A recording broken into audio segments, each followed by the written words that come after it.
Good evening, ladies and gentlemen. This is your girl Anita, here on JCTV, on JCTV Zimbabwe, the Court of Public Opinion, where your opinion matters. In the studio today, I have Mrs. Jane Doka, who is Zimbabwean birth, a Zimbabwean UK birth, entrepreneur, pastor, gospel singer, and also an academic in the making.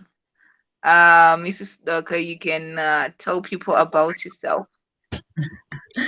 Hello, everyone. Good evening. Thank you so much for welcoming me, Anita. I'm so happy to be here. I am, well, pretty much a lot has been said already. So I am a UK-based gospel artist. That's really pretty much my passion. I think that's why I'm here, isn't it? And then all these Yeah. other things. Yes, I'm an academic in the making. I am an assistant pastor at our church, and I'm also an entrepreneur and a few other things. But I think who am I? The answer to who am I is I'm a child of God. That is the most important thing of all my roles. And then I'm a mother and a wife. So put all of that in a nutshell. Yeah. Oh, that is wonderful.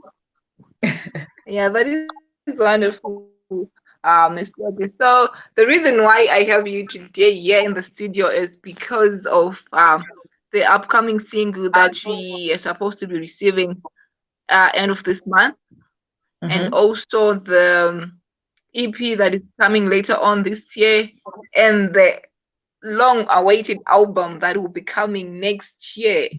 So, Mrs. Doga, tell us about all these upcoming projects. So at the end of this month, I am releasing a single called Korerama Komborero, Korerema Komborero, right? Oh yeah, the year of blessing from my music project I've termed the Faith Project. So the Faith Project is really a series of releases that contains songs that talk about faith, that inspire faith. There's some of them are songs of declaration, like the one I'm releasing at the end of this month. Some of the songs are songs of worship. Some of them are just songs of trust in the Lord and surrendering to God. And so it's quite an exciting project. And so it kicks off at the end of this month with the single Correma Comborero. I intended to release the album this year, but with how things have started off, how the last year ended, now this year ended, things haven't really gone according to plan with the COVID-19. All of us are using the COVID-19 as an excuse, isn't it? But all That I'm is just saying, true. but actually, in my case, yes, you'll find that, yeah, of course, it is with reason for so many people. And so I am I'll be releasing the full album next year, but this year I'm releasing an EP, which I've called Faith Project One. So then next year the other one, so that we take our time, and not really flood the market with music that you won't listen to, because it's very important for me this time for everyone to hear each and every piece on the Faith Project. Yeah, that is true because according to the Bible, according to faith and all, God's time is the best time, and Yes. yeah, that's true. And when the time is right, the Lord will just Yeah. make it happen. Yeah. Uh, Definitely. so, Mrs. Doka, with this EP coming up, all these projects, this project coming up, how do you strike a balance between your music career, the the ministry, life in the ministry as a pastor, and life as an academic? Because I understand you're doing your PhD, Yeah. and you're also a mother and a wife. Oh my Mhm. God, that's a lot. That is a lot. It certainly is a lot when you look at it. Even when I think about it, it is really, really a lot. I just think it's all about planning really and prioritizing. Obviously, I'm not Jane Almighty, so there is no way I can do everything at the same time. So there is always a time and a place for everything. And I think it's about compartmentalizing things and really planning my day as much as I can. Do I always manage to do everything that I want to do in a day? No. Do I always manage to keep up? No. And I'm not too hard on myself in the things I don't manage to do.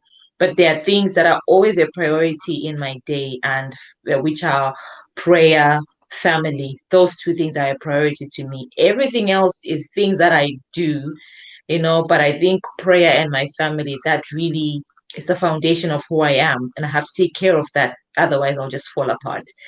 So it's about prioritizing, it's about planning, and it's about, the participation of my family. I don't do everything myself. My children, my husband, they're part of everything I do. So it's, just really going along with it and getting help as much as I can. For some of the things, I can't do everything myself. So I get a specialist who can do something and, keep going. Just that's how I do it, really.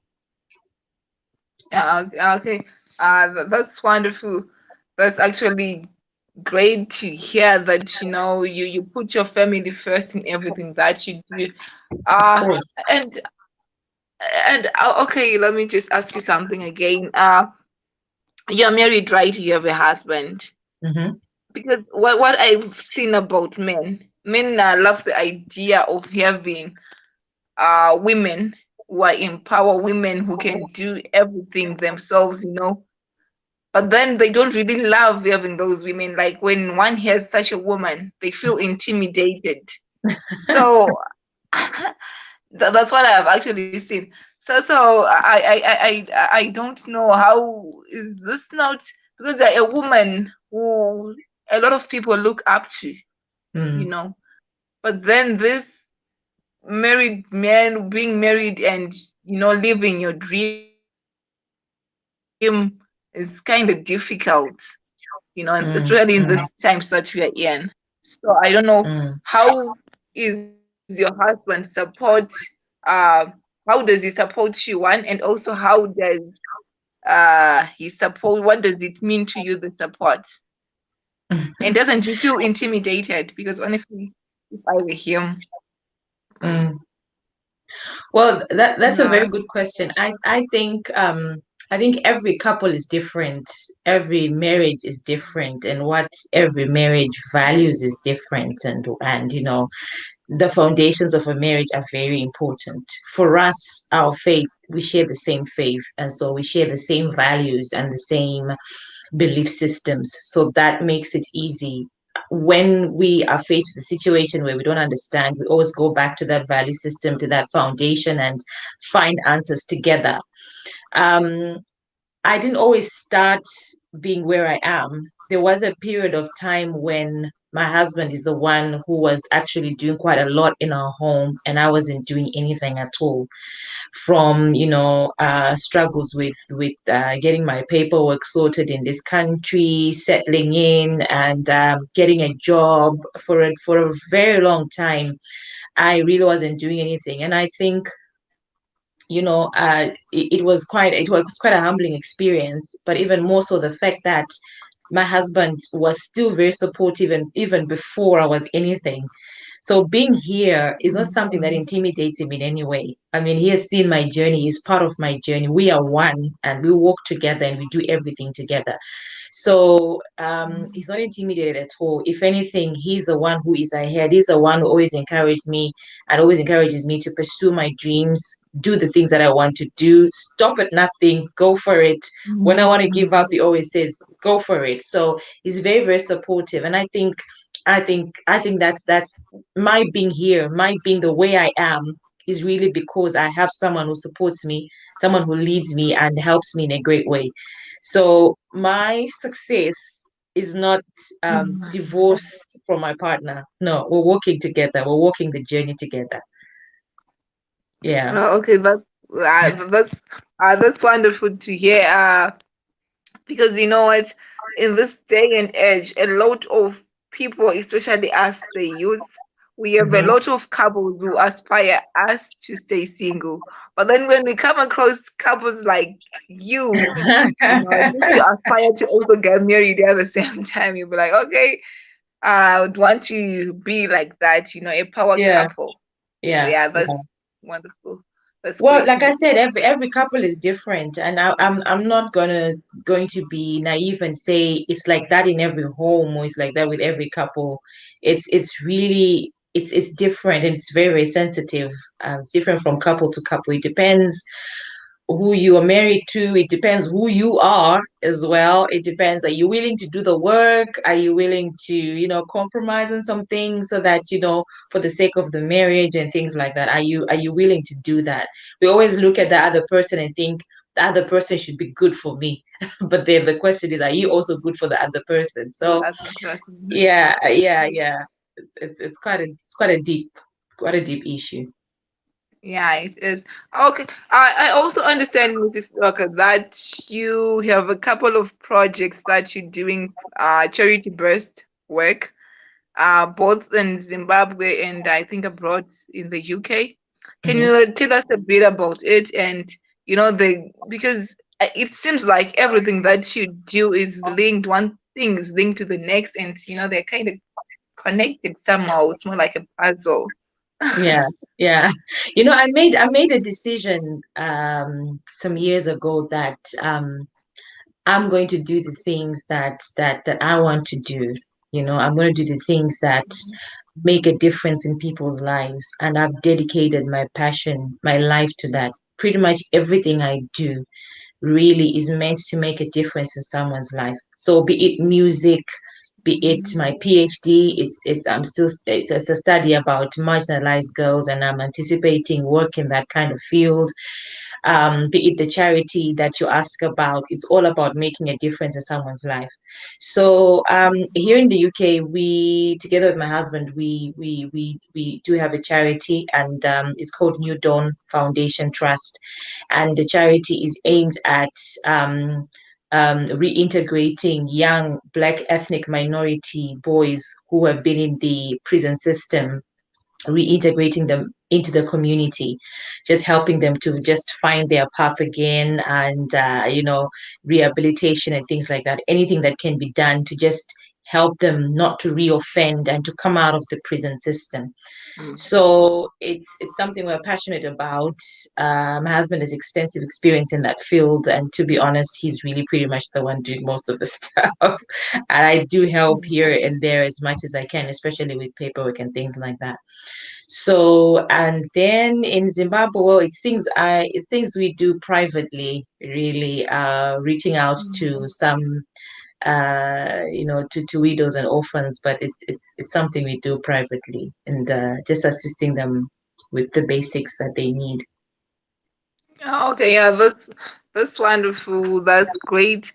I think a lot of people will actually feel, they'll be motivated. They'll feel motivation to do things backstage because it's not always about you and the media or the praise, but it's also about you. It has to be between you, God, and the people that you're doing it for. Because something that you Yeah, want to do. yeah, yeah, precisely. That's correct. I don't think that. Well, this is a personal opinion, by the way. I'm not imposing my belief on anyone, but I just think that anything that I would do which does not make a difference in someone's life is to me meaningless, and it is unfulfilling. I get so much fulfillment in knowing that I've made a difference in someone's life, be it I'm preaching, be it I'm singing, be it is the charity, be it whatever.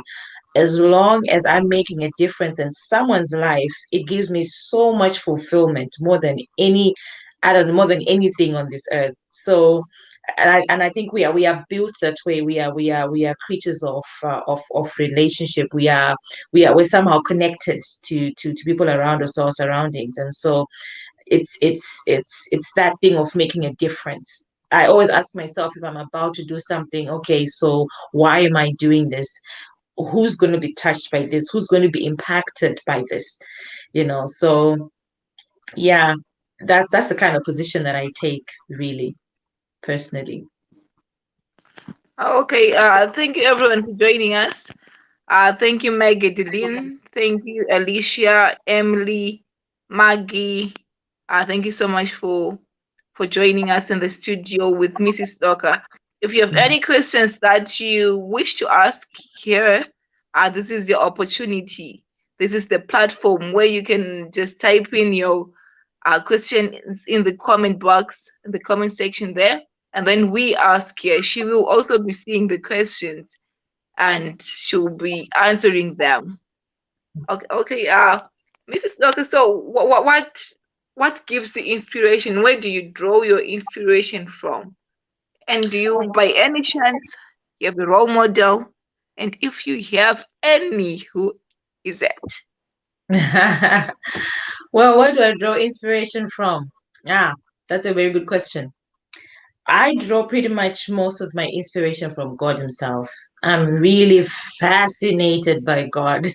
Just everything I read about Him and just spending time with Him. I know it will sound a little bit like, oh, come on, we're tired of hearing that. But I mean, He's the source of my life. And so I'm really, really, really, really inspired by Him in many, many ways and what He says in His Word because I live according to what the Word of God says. Um, and then flowing from that as well, I'm quite inspired by things that happen in life, stories, real life stories, things that people face, including myself. I think, when you connect with something that people go through, that people can relate with, it's a very powerful thing. It's like the word of God coming alive. It's not the the word in the pages of the Bible, but the word coming alive and seeing it through people's lives and even seeing some of the challenges that people go through. All of those things, it really, really inspires me. Life itself inspires me in a great way. The challenges, the victories, the joys, the disappointments, all those things inspire me. I have many, many role models, to be honest. I have many, many role models. I think as a musician, the one person who inspires me greatly is Sinach, a Nigerian gospel artist, Sinach, because of the kind of impact that she's had internationally. She's shown me that it's possible to be an African woman born and raised in Africa and still touch the nations. And I think that is powerful. And it's not even about her voice, it's not even that she's got a very exceptional voice as such. Not that it's bad, but I'm just saying there's just some grace upon her life, some grace on her life. And I aspire to be something like that, musically. And then my mom is an inspiration as a person. My mom is such a go-getter and she's so resilient. She's been through so much in her life and she's still standing and still goes strong. I think that is powerful. So I get inspired by that. And not just my mom, but many other women doing great things. Many other women doing fantastic things, phenomenal things. They inspire me a great deal because this is Women's Month, so I have to say this. This Yeah, is that's Women's Month, true. and it's not always very easy for women. Women don't have it easy. My study is connected to women as well, and marginalized girls, and it's not always easy for women, especially African women. But there are some African women who are doing phenomenal things in sciences, in arts, in music, and in fashion, and each and every one that I come across really inspires me a great deal. And it's a reminder that I can do it and someone else can do it if they want to. So yeah, yeah, yeah, yeah. Uh, okay. Wise words there from Mrs. Jane Doka, from Mrs. Jane Doka. I have Emily Shikura saying, I just need Sister Jane Doka's phone number. And I also have someone. Yeah, go. I don't know if she agrees to us giving you the number. We will, you know. Or you can send us yours and then we'll give you yours. That way, I think it will be easier. And also, Mrs. Doka, Mhm, you mentioned about Women's Month. mhm. How is it like being a woman, an African, a black woman? in the diaspora? What is life like there? Professionally, socially, you know, in all aspects, in all areas, how is it like? Many people assume that once you go to the diaspora, then your life will be better, yeah, as a Mm-hmm. woman. I don't quite agree 100% with that. It's only better in the sense that we are in a place with a better economy compared to our home country, and there are opportunities. Yes, I do agree with that, and the opportunities obviously they stem from the fact that the country itself is functioning well. But in terms of being a woman, and an African woman out in the diaspora, it's not easy. I mean, we have a case in we have a case in question, a case of Meghan Markle, and the kind of things that she's Mm-hmm. going through as a mixed race woman, and married into this wealthy white family, and the kind of challenges she's had to face. Of course, there are two sides to every story, but according to what we've heard, Mm-hmm. there've been challenges connected to her race. And you think if a woman like that is going through that, then you can just imagine what it is for other women down there. We it hasn't been easy for me. So let me not talk about other women out there. It hasn't been easy for me from the moment I got here, because I had to adjust to a new way of life. And at the same time, I realized that, okay, I'm in a new way, I'm in a new place, but I'm still seen as a Black African woman. It doesn't matter where I am. And my Mm-hmm. status is not necessarily different.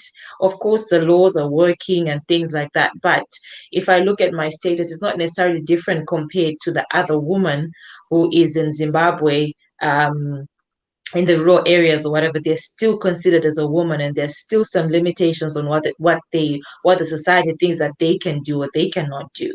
Only difference is where we are right now. We're in a place where we're able to speak out, and it's a democratic society, etc. We can speak out and things like that, which makes a difference.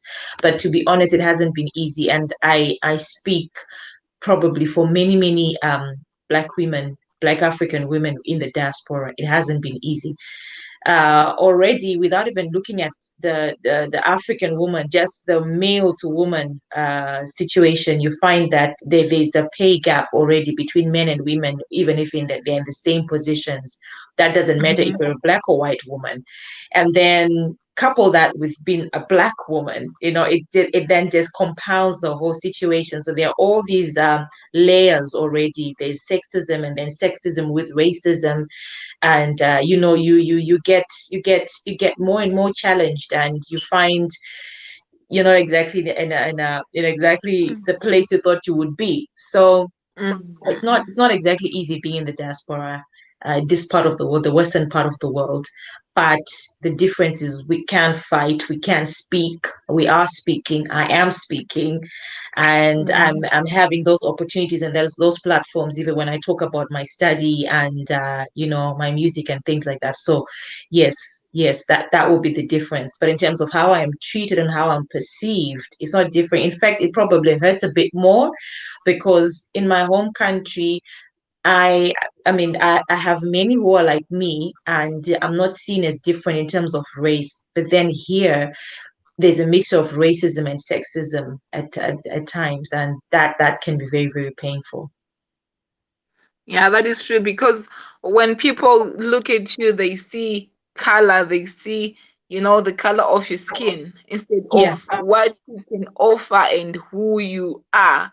They just say, okay, this is Jen and she's black. yeah, And that's yeah, it. yeah, yeah, precisely. Yeah. And oftentimes you have to prove that you are equal or that you are capable. You know what I mean? So you're not it's your status is not a given. Many times I feel you have to prove that you are able.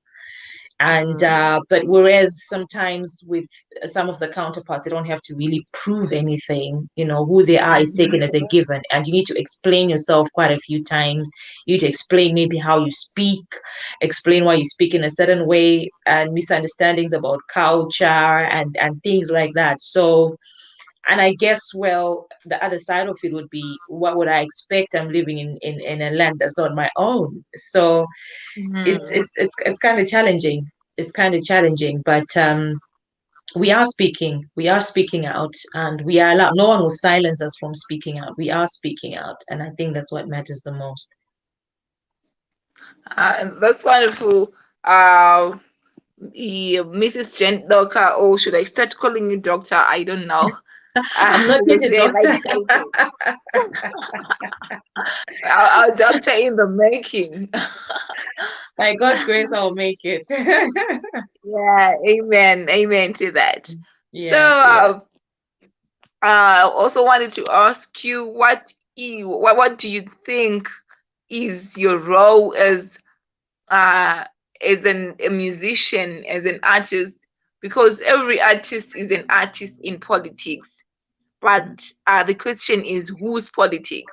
So, pertaining to what is happening in the country, in Africa, and Zimbabwe to be particular, what's your take from the position that you are in as a woman, as a Zimbabwean woman who has gone out there to for greener pastures? Because that is why you went to the UK. You went there in search of greener pastures, not because you wanted to. So, what do you think about the situation that we are in as a country? What's your take on that? Before I talk about what I think about where we are in as a country, the interesting thing is, when I was a lot younger, when I finished my A levels, I really wanted to come to the UK. I really so badly wanted to come. And then I went to university in South Africa for my first degree. And at the end of my first degree, just before I finished, I mean, whilst I was studying, I mean, I used to travel a lot to come to the UK to visit my brother and some family and go back to university.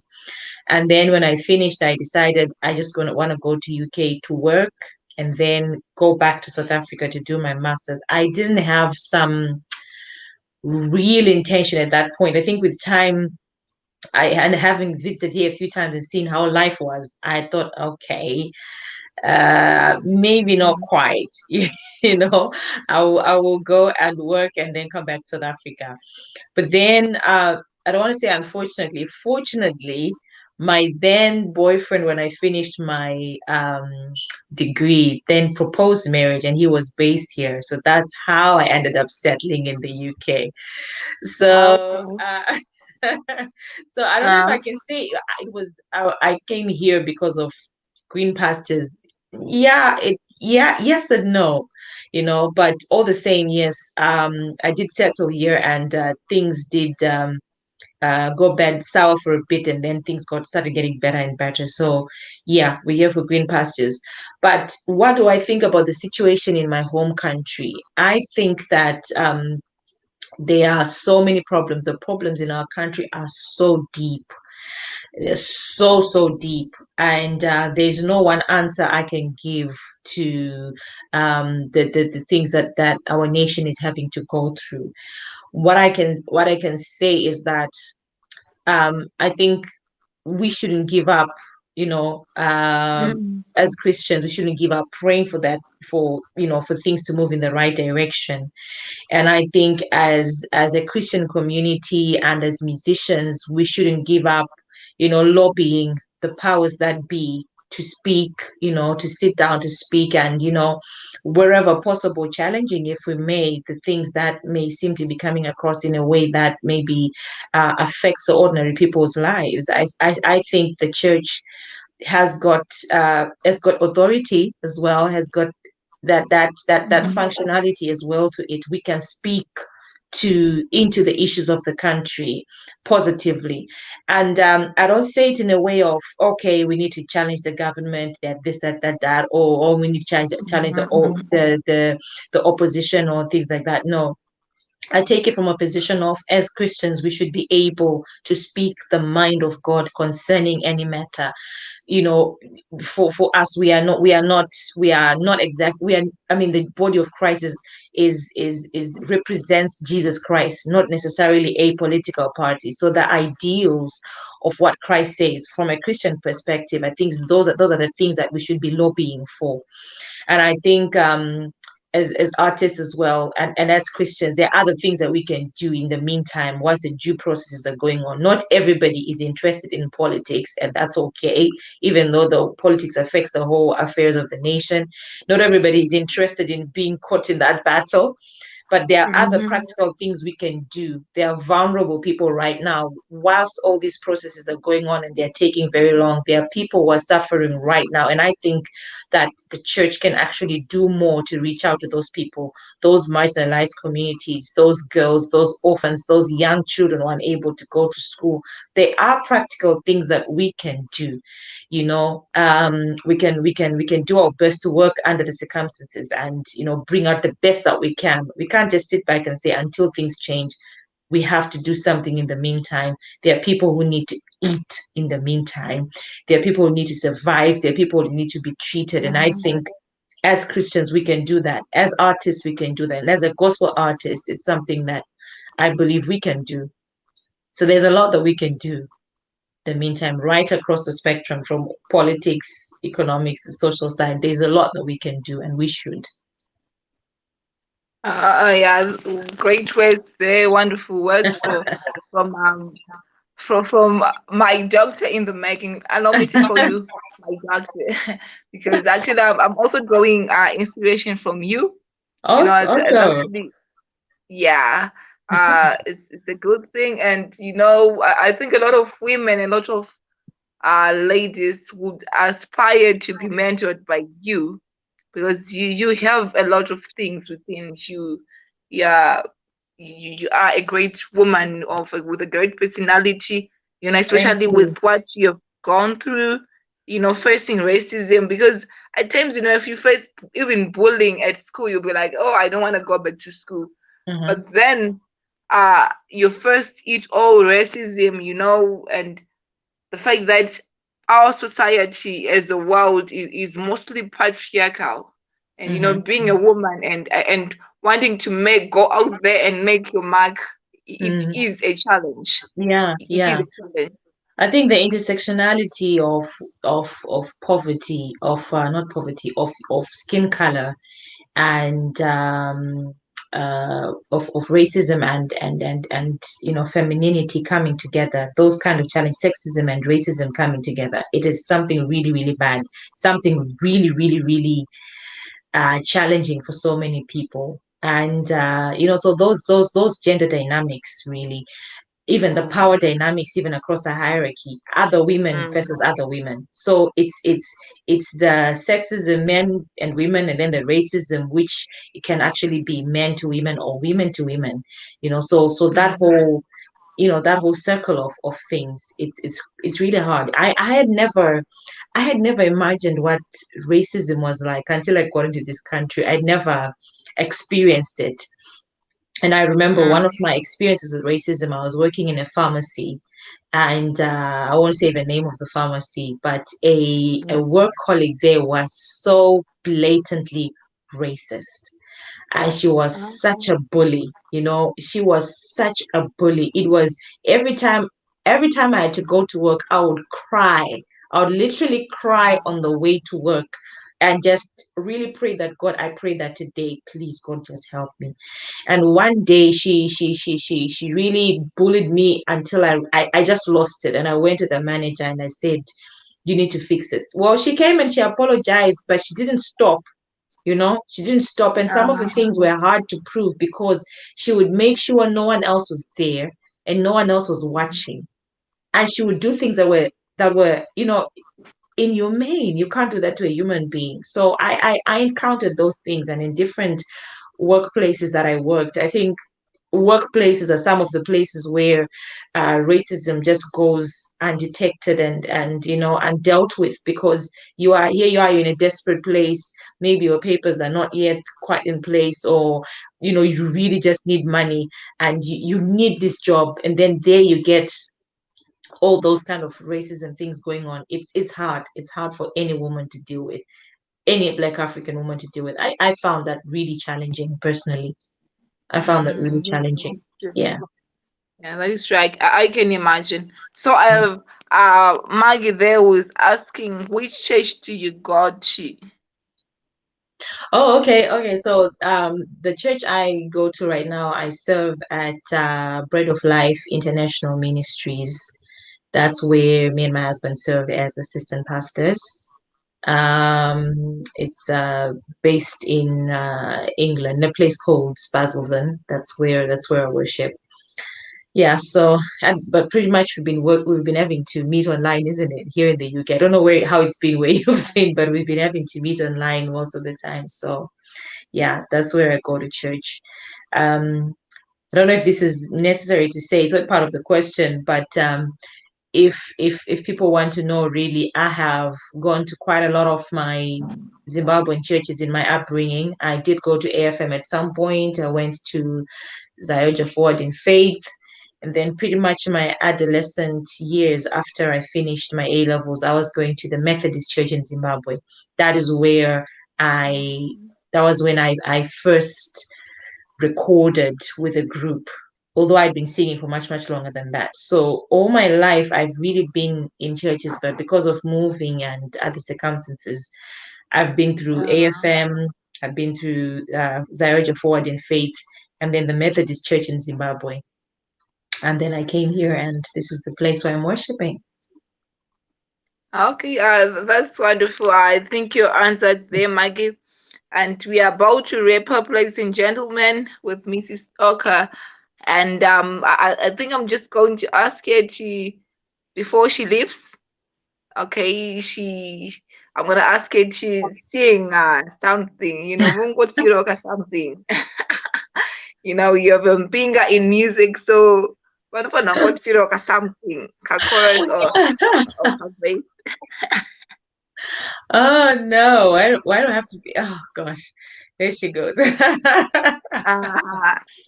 yeah, Okay, thank you. Yeah, thank you so much. I'm just gonna maybe sing a bit of a chorus from one of my songs.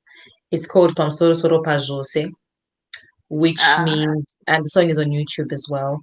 It's a song based on the scripture that says that we are seated in heavenly places with Christ Jesus. And so uh, it's a song of proclaiming our position in Christ, that, mm. ndakagara kurudyi kwaari pamusoro-soro pazvose. So I'm just going to sing just, should I do the verse and the chorus or just the chorus only? I don't know, Okay. whatever you're comfortable with. Okay. Let's go. Chingandiparadzanisa nerudo rwaJesu hapana, ndianangandipesanisa nerudo rwaJesu hapana. Isu takabatana semapatya, ari parutivi rwangu handina kutya. Isu takafanana semapatya, sezvari ndizvo zvandiri. Oh, ini ndakagara kurudyi rweari pamusoro-soro pazvose. Ini ndakagara kurudyi rweari pamusoro-soro pazvose. Akati, mwanangu, gara pano, tigare pamusoro-soro pazvose. Akati, mwanangu, gara neni, tigare pamusoro-soro pazvose. I'll leave it to that. Wow. Wow. Thank you so much. That is a wonderful piece from the Thank you. song. Yeah, a wonderful piece. And any last words to our viewers out there and to girls and women who will watch this after the broadcast? Okay, last words to girls and women. I will speak um firstly to women. I'll say to women that, we are more powerful than we think, Mm. and together we can achieve much more than if we want to go it individually. We can achieve much, much more, but we are more powerful than we think. And I'm speaking to every woman. I don't just mean women who are prominent and who are out there. I mean every woman, even that woman who is down in the rural area somewhere. You are more powerful than you think, and you are a force to reckon wherever it is and whatever it is that you're doing. I think that's what I'd like to say to women, and that if we work together, we can actually achieve far much more than if we work individually. And then to girls, oh, I'm so passionate about young girls. I'm really passionate about young girls. I'd like to say to young girls, there is a time for everything. There is a Mm, time and a season and a place for everything. When you're young, sometimes you never think you're gonna get old. You will at some point get older than you are right now. Don't think of your life in terms of what's happening right now. Think of your life in terms of the future, of who you want to be. Aspire to be something. And whatever dream you have, nothing is impossible. You can do mm, it. You can become it if you want, and nothing can stop you. Start where you are, and do the best that you can, give the best that you can, but keep going no matter what the challenges you face. Don't don't don't don't be quick to dismiss yourself and dismiss your life and just accept your lot. No, if you want more, there's nothing wrong with wanting more. Go for it if you want more. Right. So that's what I want to say to women and girls. Um, and then to people in general, everybody who's watching right now, please follow me on my social media pages, my Facebook page, Jane Doka. Don't go for my Jane Doka, that's my personal one, but my Facebook page, my music page, Jane Doka, the woman with the pink jacket. Or you can type in Jane Doka music as one word. I think that's the one that should come up, or just Jane Doka. And subscribe to my YouTube channel. Look for Jane Doka as well. You'll still find the woman with the pink jacket. I'm on Twitter, I'm on Instagram, and I'm on TikTok as well. I joined TikTok just recently. So follow me on my that's social good. media pages, and get ready to walk with me the journey of the Faith Project. Tell a friend to tell a friend to tell a friend that we are now walking by faith, not by sight. Yeah, that's wonderful. Yeah. So viewers out there, if you want to get in touch with Miss Oka, she just said the details, and I was also gonna ask you about how can those who would want to get in touch with you get in touch with you, and Oh, also yeah, I was gonna ask that because that was gonna be our last question anyway, and I was yeah. also Oh, the easiest. yeah, basically that, and I was also going to ask uh yeah, how can people get in touch with you? Because there are people who might desire to be mentored by you and probably get some advice from you, especially women out there. How can they get in touch with you? Well, I'm available on my social media handles. That's the easiest and quickest way to get me. So just write to me on my Facebook if you have a Facebook account, Jane Doka, or Instagram, but I would say Facebook especially. Just any of my social media handles, just DM me, and I will come back to you. I definitely will come back to you. Okay, I think those were also asking for the numbers. You have found a way to actually get in touch with you. Yeah. Thank you so much. Thank you so much, Mrs. Doka, for uh for having me in the studio, for allowing me to have you in the studio actually. The honor is mine. Thank you very much. It's been a pleasure. Hi. It's been a pleasure. Okay, thank you so much. We will see you some other time. And people, please follow Mrs. Doka. Or please subscribe to your YouTube channel. Um, Jane Doka, right? Jane Doka Yeah, Music. yeah. Where you there, if you go there, you'll find all these songs. And if you go there, I think when she releases, we'll publish it here on JCTV so that you see that uh Mm, the single is out and also the EP is out, as well as the album is mm, they'll be coming out. We will be publishing it here on JCTV so that you go and listen to the music on Jane Doka Music on YouTube. Uh, Thank you so much. You have a Thank you very much. lovely evening. Thank you, Okay, everyone. bye. Have a good evening. Bye. Bye. Okay. Ladies and gentlemen, that was Mrs. Doka in the studio. We had a really great time, a really wonderful time having here. It was a good time having here. And thank you, everyone. Thank you, Osake. Thank you, Maggie. Thank you, everybody. Thank you, Emily. I see you right there in the comment section. Thank you so much. She's a wonderful woman, and that chorus was actually a good piece. This is Anita signing out here. If you have anything that you would want us to talk about here on JCTV Zimbabwe, you can always come to our inbox or our, our various social media platforms. That is JCTV Zimbabwe on here on Facebook, and also you can follow me on Facebook at Anita Anita T, where you can always come and you know share your opinions on what we are doing, and also your feedback is very important to us.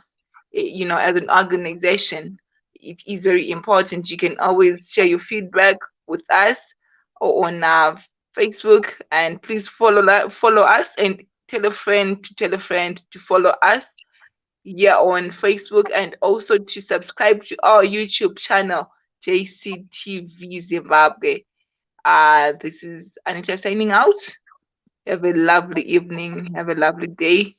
Yeah, it's JCTV Zimbabwe. We say Rise Up Africa.